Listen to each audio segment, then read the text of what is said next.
Hey, how are you today? This is Josh Patrick, and you're at Cracking the Cash Flow Code. And my guest today is Beth Handler-Grunt, and we're going to have kind of a different show today than we normally do.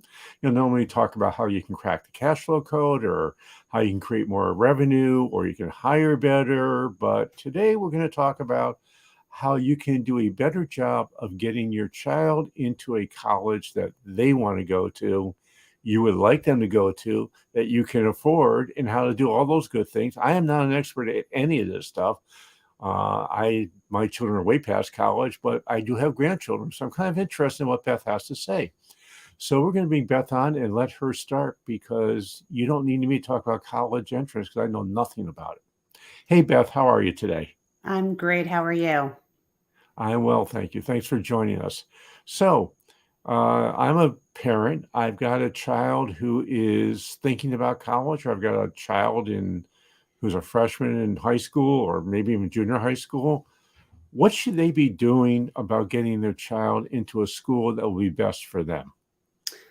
So I'm going to pause for a moment. We're really focused a little bit more on the college to career piece and helping them go Ah, from college to the real world with an internship or getting that first job out of school.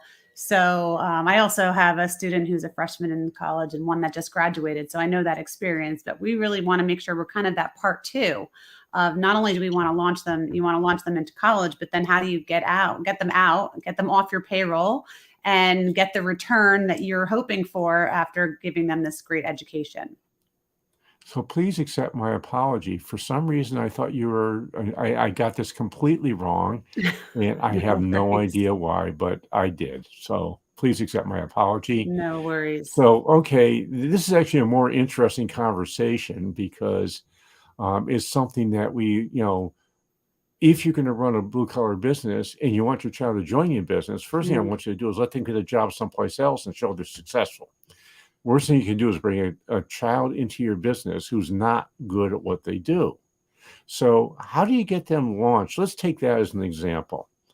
Let's say I own a car dealership, or I own a construction company, and I've got a child who is about to graduate, and they may want to come into the family business. They may not want to come into the family business, but we want them to be successful in life. What do we do?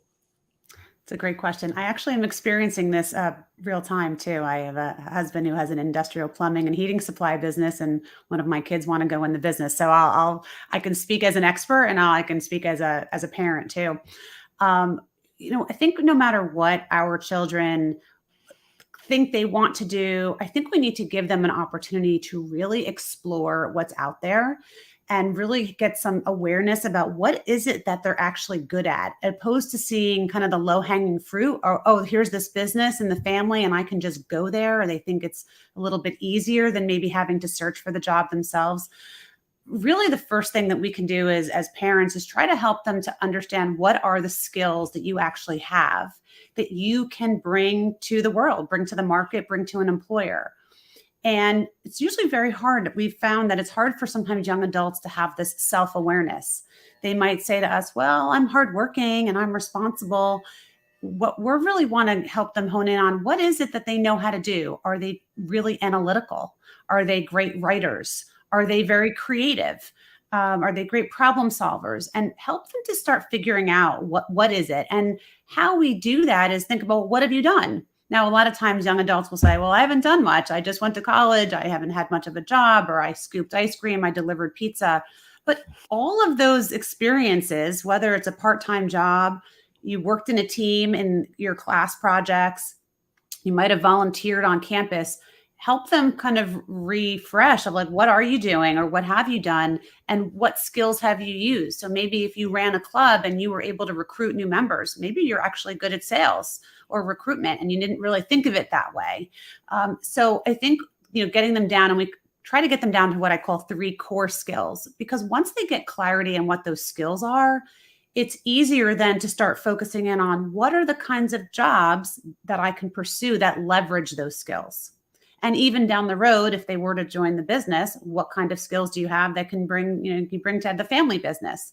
Because they need to know that, we need to know that, and helping them to know, what's the story. If you tell someone, I'm great at research. Well, what have you done that proves to someone that's never met you that you know how to research? What's the story? Maybe it's a project you worked on. Maybe you had to, sift through lots of data. Maybe you use different tools.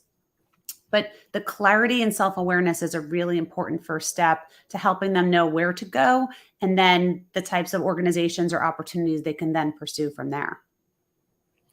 So once they figure out, what the opportunity or what organizations, and I assume you have a process that you help people go through to figure that out. But once they get to the point where they say, okay, here's what I'm good at, here's what my skills are. Okay, what's the next step? How do they actually get a conversation going or get that first opportunity that they get with an employer? Yeah, that's probably the most overwhelming piece for our young adults because they grew up with a piece of technology in their hand.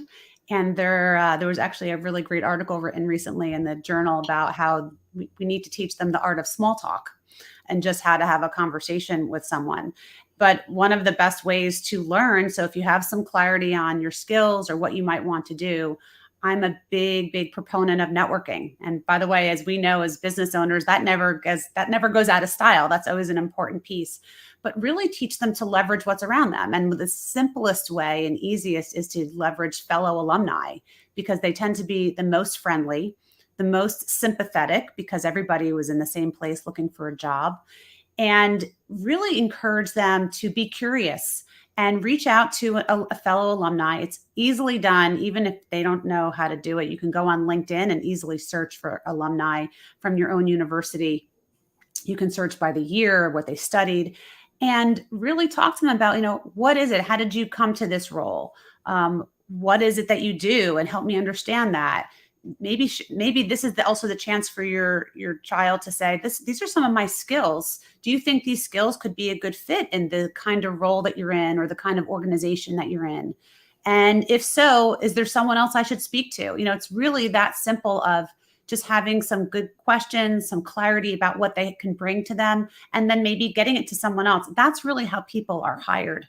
80% of jobs are found by referral. They're not found by these online job boards, although a lot of time is spent there. It's really by these relationships and making some, direct connections and with people that are in the field of interest. So I have a question for you because this is my, when I am talking to folks, I say, you want to find a great job. Here's how I would recommend you go about doing it. And I don't care if you're right out of college or you're 40 years old looking for something new to do in your life, is you call up people who own smaller businesses and say, I'm interested in your industry. I just graduated from college. I would love to come in and talk to you about it. I've had people do that to me over the years, and I have never said no. I've always Yep. welcomed them in to talk with Yep. them. Yep. And if I like them, I will do something about helping them find a place to work. Absolutely. I've told the story to my niece a bunch of times, and she gets annoyed at me every time I tell it to her. But it's really true, is that when I hired our catering manager, she did that exact thing. She came in and said, I want to learn about, what you guys do, how you do it. Can I come in and talk to you? Well, she was incredibly personable. She was just the type of person I was looking for. And I said to her, Lindsay, we don't really have a job right now in our food service section, but I do need a coffee service salesman. Yep. Are you have any interest in that? And she said, yes. And so she came in and started working in coffee service. And we did open a fast food for yacht thing, which was stupid. And from there, we went to catering. And she moved to each one of those jobs and took it. But the reason she got the job was she just asked to come in and learn about what we do. Right. Right. And we all love to talk about ourselves. Of course. Of course. I mean, I tell them this all the time. I said, people, when they have a problem, when they need to hire, they don't want to go through the hiring process. It's like it's the worst. You don't want to sort through all these resumes and people you don't know. People like to hire people that they've met or know and like. And if you have reached out in a not a desperate way, I tell them, don't reach out and say, I really need a job. I'm like, nobody wants to hear that. Then it's like uncomfortable. But if you reach out that you're curious, you ask good questions, you just want to learn, people will be more than happy to talk to you. I think they're surprised sometimes that they get this reception. I said, just trust me, reach out to at least, 10, 20 alumni on LinkedIn. And they're like stunned that they actually respond. And then they're willing to have a conversation. I'm like, trust me, it works. I mean, not 100%, but a majority of the time, people are more than happy to help, more than happy to talk about what they do and explain. And of course, it's a great way for any kind of manager to get exposure to young talent to say, wow, where can I use this person and in my business? So absolutely, I think you just validated it at 100%. So when you're reaching out to alumni, is it alumni that just graduated or alumni that graduated 10 years ago? Yeah, that's a great question. So I always encourage to access alumni that are in the past like 3 to 5 years, because you want to get a sense of who's in the entry level job or doing the type of thing that you might want to be doing. Of course, you can always reach out to someone higher level, but again, someone in a lower level position is going to tell you more of the truth. They're going to give you what it really is like to be there, and they tell you how they got the role. And it's, again, they're going to give you the lay of the land. They're going to say, oh yeah, you got to go talk to this person. This is who does the hiring, or this who runs this, business. So even if they can't hire you, it becomes like an internal advocate of someone who's able to assist you in the process. So I like, to reach out to younger, more recent alum to start. So once you reach out to that younger alum and they give you sort of the lay of the land, it would seem to me it would make a good strategy, maybe reach out to another alum that's in the industry you want to go into and has been doing it for 8 or 10 years, because now you know what the lay of the land is, you know how they got the first job. They might actually be in a position to hire you. No question. And I think also you gain more confidence because you start to learn like the lingo and the terminology and what the priorities are. One of the questions that we teach our clients to ask, which I think is a great question, is, how do you measure success in your business? Or how would you measure success for someone who's came in as a new employee? So you're not asking like, what are the hours of the work? If you're asking real consultative questions that give you information that you can't search out on the internet. And once you get better information, yes, you're going to have more confidence to reach out to someone higher up who has more position to hire you. And, the more you know, and also, by the way, we tell candidates, this is a great way for you to determine whether you really want this or not. It's not just on the hiring manager side. You get to make choices as to, do I want to do this? Does this sound, this like matches up with my skills? Sometimes realizing that something's not for you is just as important as realizing something is. I actually think it's probably more important, but that's just me. It could be. It could be.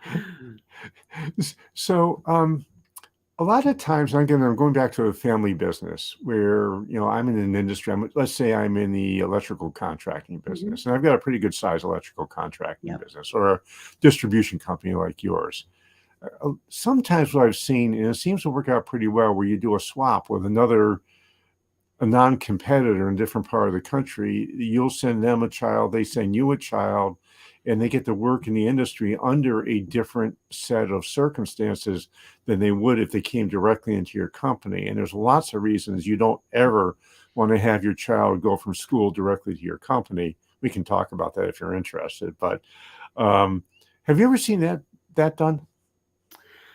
It's an interesting idea. I have not seen the swap, although I think it's actually a great idea. I mean, to me, it's really just another form of an internship. It's just another Yes. form of or apprenticeship where you're getting experience and exposure in another area of a business or a parallel business and trying to see what it's about, whether it's, working in sales, working in a warehouse, working, and doing more design. And I think all of that is very relevant. I mean, I really do encourage students in general to pursue as many internships as possible. And just to clarify too, even the last few years, it was a little bit harder to get some internships with the pandemic, but there's a company, and there's a number of companies out there that do what's called micro internships, where you're working on a project for a week or two. So you're working on a short-term project. It's something where you're learning. It's for a large organization. It could be very strategic. It could be whether it's writing, a web page, or whether you're sorting through data, or you're working on a project or coming up with a PowerPoint presentation, just still good office skills that you need to know no matter where you are. And you can do it in 1 or 2 weeks. You can do it part-time while you're in school. It doesn't have to be this formal rotation program that sometimes people have in mind when they think of internships as, oh, I have to work for a big company and has to be 10 weeks long. There's lots of ways to do these small internships or small experiences that really enable young adults to figure things out. As you said, figure out what they don't like, figure out what they do like, make some connections. And even if you really didn't like the experience, you still come away with learning something that you didn't know before, and that you can absolutely take it with you as you move further. So I have a child, and he's going into his senior year or her senior year in college. They're a liberal arts student, Mm-hmm. which I happen to love, but many people Mm-hmm. don't. I happen Yeah. to love liberal arts folks. Mm-hmm. And they really don't know what their skills are or what their talents are, what they should be doing or what they should even be thinking about, or even what they're really interested in. What's a process that you would take a child like that through to help them get more focused so when they're Sure. actually going out and starting to look for the job, they have some idea that, gee, this is something that I have some interest in and some passion around? Yeah, first of all, that's the first thing I tell them. I tell their parents and them is that it's completely normal. One of the things that a lot of students will come to us and they feel like they're the only one. No, all my friends have a job or they have it all figured out. And I guarantee you, even if they tell you if they have it figured out, they probably don't as much as you think. So the first thing is just to reassure them, because the level of pressure and stress and anxiety that I have been seeing in young adults about this process is off the charts and they don't know what to do. They don't know how to do it. So the first thing is kind of just to more of the empathetic side of just to assure them that it's okay. And the next thing we do is really kind of what I mentioned earlier is dive into, like, they do have things. That's the thing. They say they don't, but they do. If you went to school, even if you did nothing but college, which hopefully you did more than just college, you did some activities and clubs, there's experiences that happened in your classwork that you had to demonstrate a skill. If you worked in a team, are you a leader or are you a follower or contributor? If you had some type of more, mathematical or engineering class, clearly you had to analyze some type of data or some piece of information at some point. So did you probably wrote a lot of papers? You probably have the ability to edit. You probably had to do some public speaking. There's things that you've done that we just need to bring that out and talk about what is it that you've done, and that we kind of this intersection of core is what are the things that you're the most competent and that you enjoy doing and that you'd want to do more of going forward. And let's, get it down to 3. What are those 3 skills? Let's think of a story or an example of how you demonstrated that. So if someone asks you, you have some proof.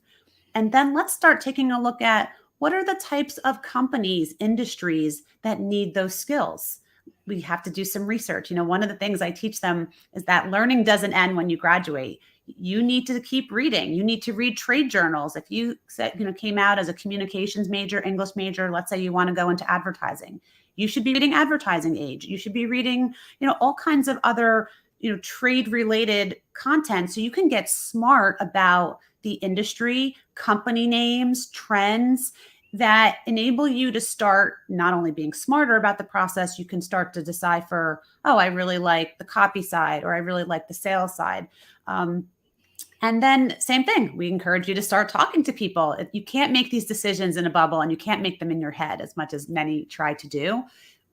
Let's start down, right? I have the philosophy of like 10 people, 10 companies. So pick, 10 people who have a job that's interesting to you. Ideally, it'd be fellow alumni, could be anybody that are doing it. You can find them, you can Google them, you can find them on LinkedIn. They can go to your school, they can go to a different school. And then pick 10 company names that are interesting to you, that you've seen in the news, you've heard about, maybe you did a research project on, and let's start zeroing in on people or other people who even work at those companies and start building that networking list where you're going to proactively reach out. And that, I think, just that part of getting smart and educating yourself, separate from like, don't go to the job boards right away. Although that's the first inclination is, oh, let me just apply. Let me do, 10, 20, 100. That is not a good use of your time, especially when you have no clarity or direction. You have to have that direction first, and then you can strategically apply or go to the website and then find somebody who works there. And you have to see if the person can get your resume to the top of the pile. It has to be more strategic. One of the worst things that I think employers don't want to hear is that they don't want to hear, I'll do anything.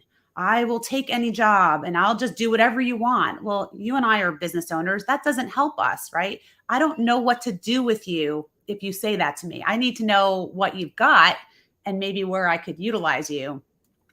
So that's kind of the process of kind of getting them more focused. So you said websites, and this is something which I've almost never had anybody do is ever talk to me, is that, these people come in and they apply for a job and they haven't even looked at our website. How important is it for someone to dig into the website and really learn about the company with what they're saying to the public? You have to do the research, and it's not even that difficult. I mean, with Google, you have to, look, I think you need to know some basic facts. You need to absolutely go to the website. You need to know what do they do.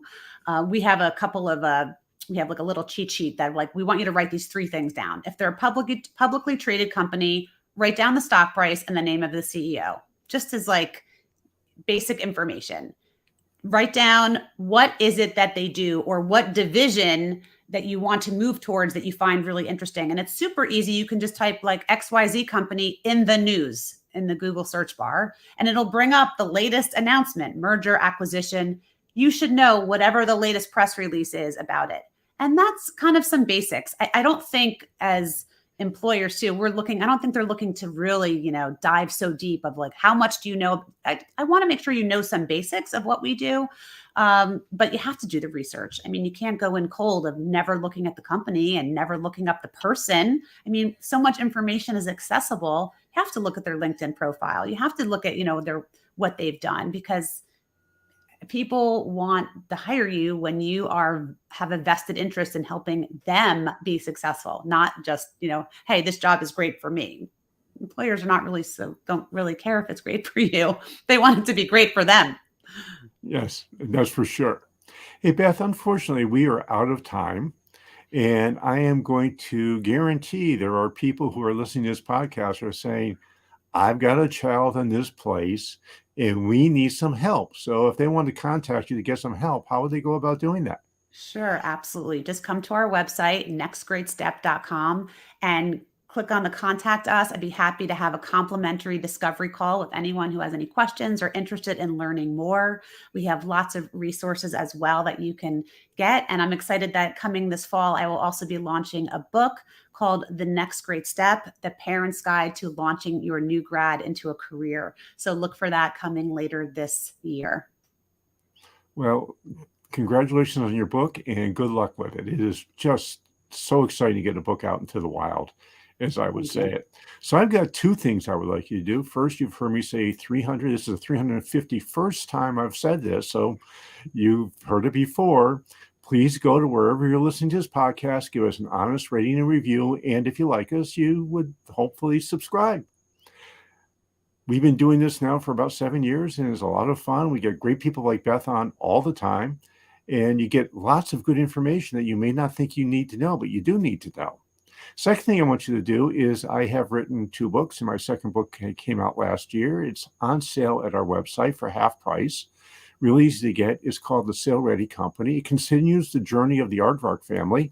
And now John Aardvark, the father, the patriarch, is thinking about it's time for him to transition the business. Does he sell it to his children? Does he give it to his children? Does he sell it to his managers? Does he sell it to a third party? Who's going to go with the business? Who's not going to go with the business? Does he have enough money to retire? These are just some of the questions that we get to answer during the book. It's a lot of fun. Folks who are not even in business want to know what happens in the 3rd episode, which hasn't come out yet, but they do want to know. So it's really easy to get. You just go to www.salereadycompany.com. You get the book for $7.95. We normally sell it for $14.95. We got a bunch of bonuses. And if you're really brave, you can even have a free 20-minute conversation with me about what's going on in your business and how you might want to have a sale-ready company, even if you have absolutely no interest in selling and you do want it. Hey, this is Josh Patrick. We're Beth Handler-Grunt. You're at Cracking the Cash Flow Code. Thanks a lot for stopping by. I hope to see you back here really soon.